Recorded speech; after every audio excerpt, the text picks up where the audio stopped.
Last one, you got no choice now. Prince of Persia. Go on, The then. Lost Crown. Go on, I'm not... Don't you like Prince of Persia? So the original Prince of Persia was a really difficult platformy style game. Well, they call them Metroidvania now, which means it's like the Metroid games and like the Castlevania series of games, you know. And that one was really difficult, and it was the classic of all time. Then they released Prince of Persia: Sands of Time, and that was a genre-defining game with you could rewind time and all this. This one is back to the basics of the Metroidvania, the jumping up and down the platforms, but obviously with a modern twist. So you've got these massive sword attacks that you can do. You've got a bow and arrow. You can also throw it, which is really cool, and you can block and time your parries and stuff.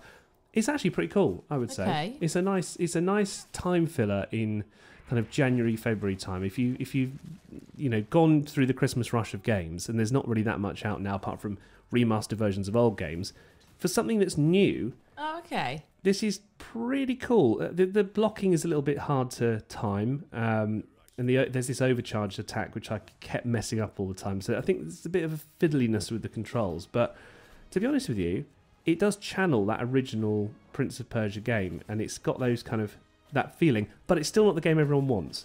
Everyone wants the sequel to the Sands of Time with the rewinding and the blocking and all that amazing stuff, which is coming apparently. There's a remaster of that coming, but this will tide you over until then. However, £45 on consoles. It's on everything but not the Steam Deck. And I was like, really? Because I'm playing all the stuff on the Steam Deck these days, so I was a bit annoyed by that. But anyway. I'm just looking at it now, right? I mean, what are the graphics like?